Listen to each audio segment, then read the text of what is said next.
Now we get to the boring part.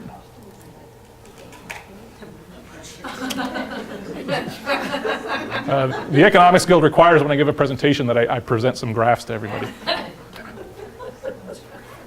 So a lot of the stuff you're probably very familiar with. Hopefully some of it will be new to you. I'll quickly run through them. Labor market information in Nova Scotia, employment in Nova Scotia. So after the tech bubble popped in 2000, we actually did quite well. And really it's been flat for, I would say, a good 10, 14 years in that time period. 13 and 14, we've seen employment come down quite a bit in the province. 15 so far isn't shaping up so great either. I don't know if the government likes me saying that, but it's the numbers, so I have to do that. So where do they get those numbers? So this is based on the labor force survey. It's a very good question. What's the most important piece of information on this graph? Right down here, what's your sources, somebody said. Absolutely. All too often you see people presenting numbers and information and they don't tell you where they're getting them from. It drives me bananas. So the most important information is that. So then you can look and see, okay, well, how's the labor force survey done? There's about 54,000 households surveyed in Nova Scotia, or not in Nova Scotia, in Canada every year, and I forget how many in Nova Scotia. 1,400, I think, maybe 1,500. So it is a good representative sample of the province. They do present it by economic region. Do I have that here? Yeah, I do. So this is the economic regions in Nova Scotia. So this is employment. You saw that dip down for the whole province. So these are the 4 economic regions. Halifax is not included here. It doesn't look very good. I hear some murmurs. I wholeheartedly agree with the murmurs. Again, it's the exact same data source. And I honestly don't know what to say about that. A lot of this is a population effect. There's a lot of people leaving the rural regions in Nova Scotia.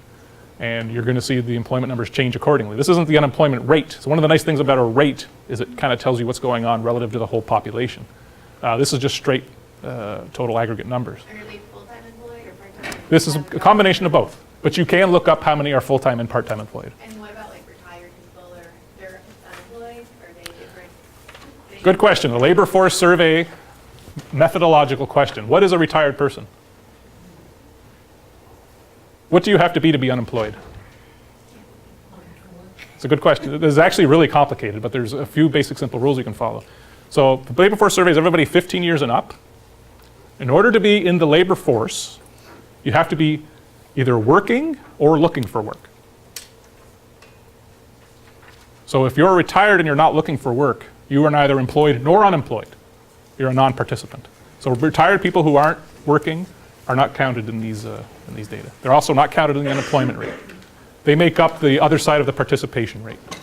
So if you see a participation rate, I think somebody said today of 71%, retired people are at least a part of that other 29%. So you often hear people talk about, but if there were more jobs, more people would be looking for work. And there's something to that story. There was a study done way back when that actually talked about that effect not being as big as some of the discussions make you think it might be. It's not that big. But a great question. Oh, does that answer it? I don't know. Okay. So what about Halifax? So it's been steadily creeping up. The last couple of years were not that great.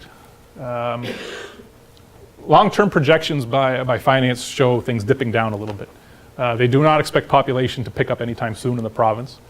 There's a lot of assumptions that goes into these projections, so you kind of got to take them with a grain of salt. There's been some good news around population over the last little bit, some of which I don't think a lot of people are aware of. One of them is more immigrants appear to be settling and staying in Nova Scotia. Another good thing, at least from a population point of view, is the fertility rate has actually been creeping up over the last 10 years. Somebody put in a presentation a while ago that we've had a declining fertility rate. And I actually looked up the data and said, that's true over maybe a 40-year period. That's not true over a 10-year period. It's not up to 2 yet, but it's definitely going up. So in the long run, who knows what that's going to look like. So what are the different, I've shown you the changes. So here, if you look at the 5 different economic regions in Nova Scotia, you can see if you add up the non-Halifax, you'll basically get close to Halifax. So this is just a relative example of where employment is in the province. Very, very centralized population and getting more centralized every day in Nova Scotia in the Halifax region. More and more people moving out of the rural areas. So employment insurance beneficiaries. Oops, do we know what this is? The 2009 recession. Have we seen employment jump up since then?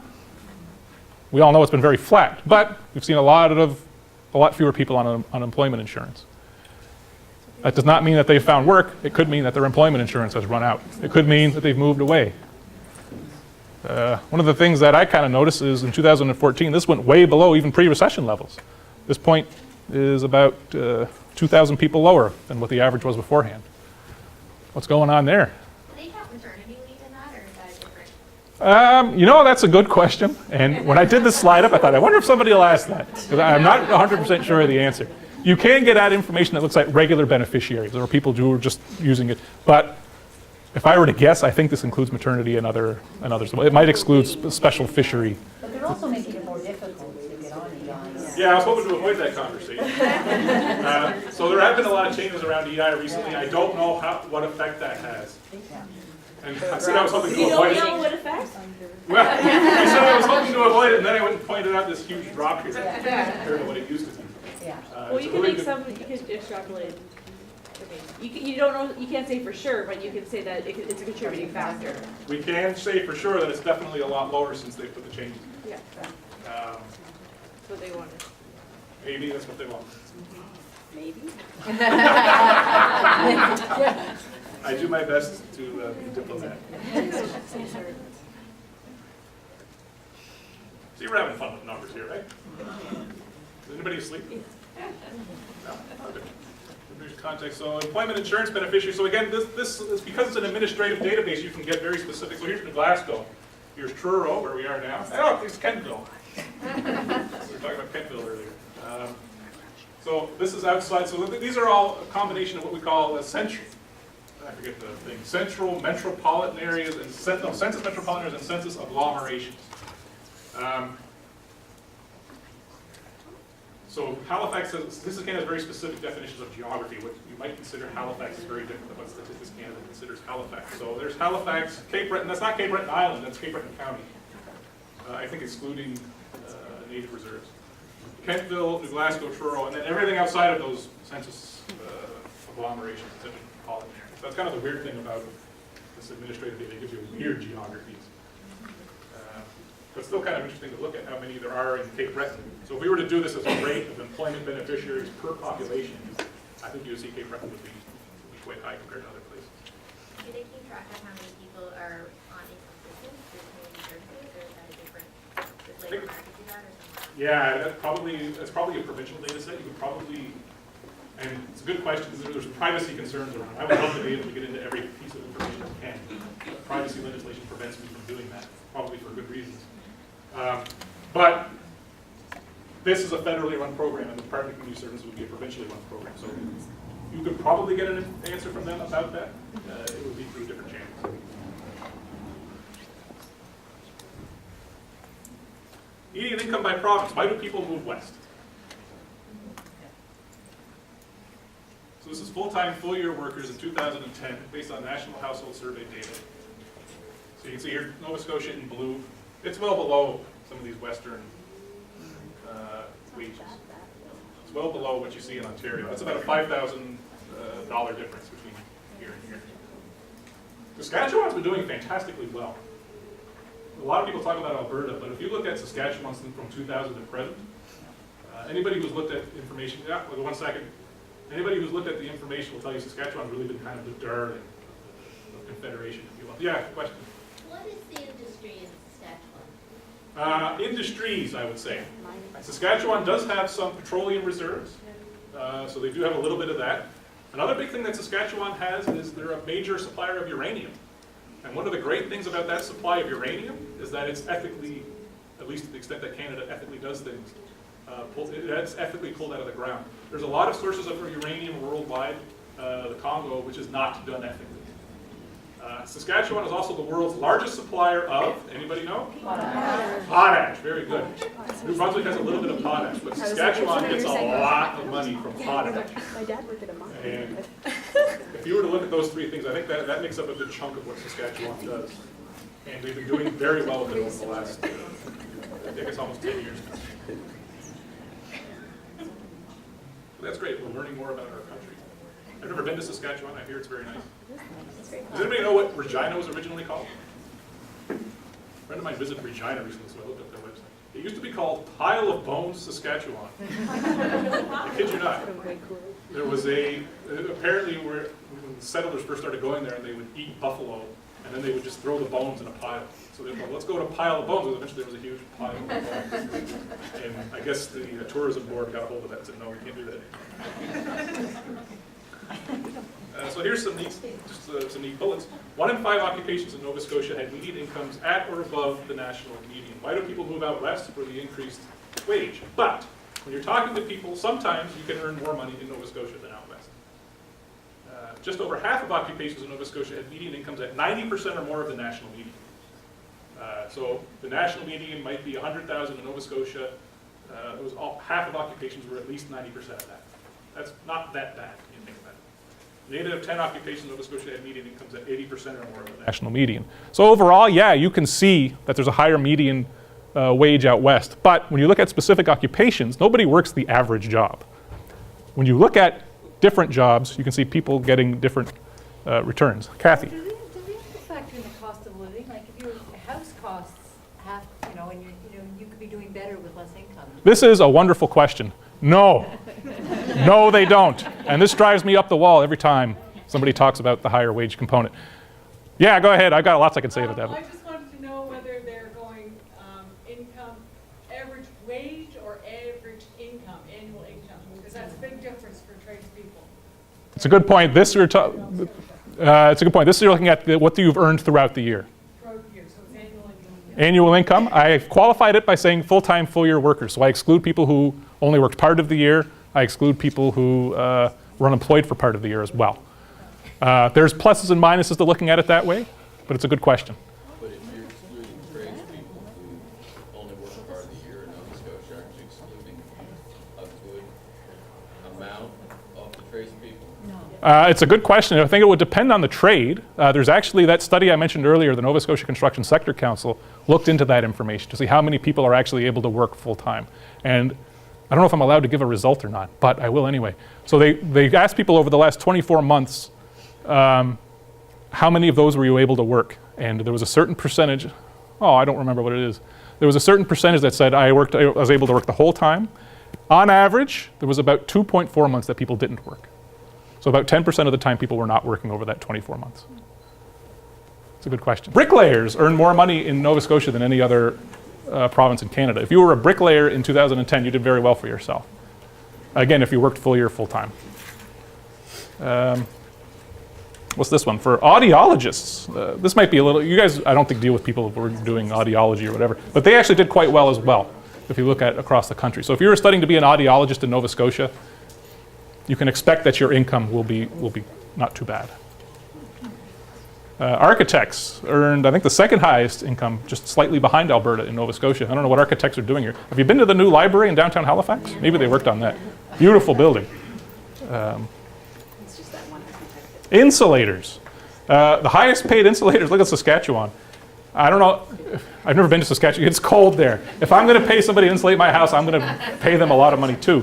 Apparently it doesn't get cold in PEI, or I don't know what's going on there. I suspect that's an issue with the data. If you think that doesn't look right, it probably isn't right. So here's a good list of occupations that shows the highest median income. So you got some actually quite surprising ones in here. And again, some negative person in one, not that you're negative, but some negative person pointed out when I presented this one time, said, those are all public service jobs. And I didn't have the data on hand to check it, but no, they're not. I checked it later on. Photographers are actually mostly self-employed. If you were a photographer in Nova Scotia, you did very well compared to your peers in the rest of the country. Concrete finisher, some of these were quite surprising when I looked them up. Architects, yeah, there's architects again. There's industrial engineering and manufacturing. Yeah, petroleum engineers earn more in Nova Scotia. I'm guessing that's part of the offshore business. They probably had a lot more experienced petroleum engineers maybe than what you see in other places. Joe, Hi. 7 minutes left. 7 minutes. I'm wrapping it up pretty soon, so that's pretty good. Yeah. So what do we got here? Oh yeah. So I talked about the occupational profile. So I mean, that's a running list of statistics I just gave you, but on our website, when you look up the job profile, what have I got here? Architects. It's maybe a little hard to see. And I'm trying not to get in the way of Gary's camera there too. But you can see kind of in the middle here, if you look over, there's a series of stars. So I talked about is it going to be good to be able to get a job in this occupation? This one's rated as fair. So architects, we know that they pay fairly well in Nova Scotia. We know that there's a fair chance that you can get a job at it according to our projection system. And this occupational profile gives you all kinds of information on what you need to become an architect and what you do when you become an architect. Not surprisingly, you need a lot of education for it. All right, here's everybody's favorite statistics, the migration statistics. I talked a little bit about this already. So this is the net interprovincial migration of Canadians between provinces in Nova Scotia. What is that one little bump up? Can anybody tell me? Everybody moved home after Okay, this is what. So this is net interprovincial migration. So sorry, the axis is actually right here, the horizontal axis. So these are all negative numbers. What are the numbers on the bottoms and the tops? These are years. They combine the years for some reason. So you've got 11, 12, 12, and 13. I'm not sure why they do that. So the bumpers are due to recession? People, That was the recession year. they were laid off and moved home. They were laid off and moved home. So we often talk about the net out migration problem we have in Nova Scotia. As I mentioned, most provinces do have net out migration except for one or two out west. There's a hidden story behind this that you don't often hear about. And it'll maybe change an answer to one of your questions, or to one of your answers to the question that I just gave. So here we're looking at the gross flows. So this is the exact same information, but now instead of presenting it net, I'm presenting it gross in migrants and gross out migrants. The blue is your in. This, I'm a bit colorblind, I'm going to assume that's orange, is the out migrants. What do you notice about the in migrants? Every year there's about 15,000 people who choose to move to Nova Scotia, according to this data. There's more than that who choose to move out. That bump up that we saw was again in the recession year. So that in-migration is fairly consistent, except for this 1 year bump down. During the recession, it wasn't that more people decided to move home, according to this, it's that fewer people decided to leave. So I always like to present these gross statistics. They're not gross in terms that they're awful looking. They are awful looking. But they're gross because they're not netted out. So whenever somebody presents you a net number, it's meaningful. Take note of it. A good follow-up question is, what does the gross numbers look like? And this is what they look like here. How many people know what PIAC is? So, Program for the International Assessment of Adult Competencies, this international survey of literacy and numeracy skills and problem solving in a technology-rich environment. So I've been kind of the principal analyst, I guess, or whatever you want to call it, on the literacy skills. So I'll present some of those to you here. So I present, again, we're talking about labor market information. We've got employed on the left and unemployed on the right.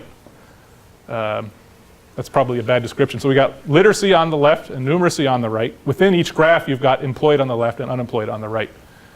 So employed consistently have higher literacy skills than unemployed individuals. And you can see the same thing with numeracy as well. The numbers, the 270 and 243 are maybe in and of themselves are not interesting, but the comparison between the two is more interesting. How they arrive at a 270, I may not be able to answer, but that 270 is a meaningful difference from 243, I can say for sure. More about literacy. As you increase your literacy and numeracy skills, this one is literacy, but the same thing is true for numeracy. Here we see Canada and Nova Scotia. This is for full-time workers. The expectation of the wage that you can get rises. Probably not surprising. By the way, this also holds true if you control for education. So people who have high school, the more literacy and numeracy they have, the more wage that they can be expected to earn. If you have a university education, the more wage you'll be able to earn. I don't have a slide on it here, but I probably should have, now that I think about it.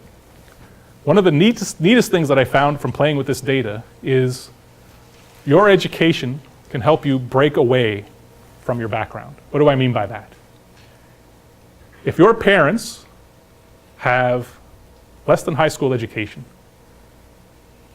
and let's say you, the average person, the wage that you can expect, the literacy skills that you can expect to have is less than if your parents were a university graduate. Does that make sense to everybody? So the education of your parents is a determining factor on the outcome of your own literacy and numeracy skills, and therefore on your earning potential. The more education you get, the less that holds true. So if you have less than high school, the education of your parents is very important in determining your outcomes. If you have a university degree, it doesn't matter what your parents did, or if you have increasing education, a certification or whatnot. So there's a lot of good news here. People who come from a difficult background, if they're able to overcome whatever obstacles they might have and get an education, then they can be expected to do much better. Which I think that's a great message. I think that's a wonderful thing. I wish I had put the slide in for it. And that basically wraps up everything that I've had to say. I have some hypothetical situations here, but I'm guessing that they may not be as interesting to look through now. How much time do we have left? None. So I am going to be around if anybody wants to stop and chat with me and look through any of these websites. I will mention one thing really quickly. Is anybody familiar with Duolingo? I think it's a wonderful tool. Duolingo? It's a free online language tutor. I always try to push it wherever I go. I've been using it to learn German. My in-laws are Dutch. I've been using it to learn a little bit of Dutch as well when they visit later this year. They've got a great thing where you can go in and use it in schools now. So a teacher can follow a student's progress and whatnot. Es ist ausgezeichnet. A little bit of German. Anyway, that's me. Thank you.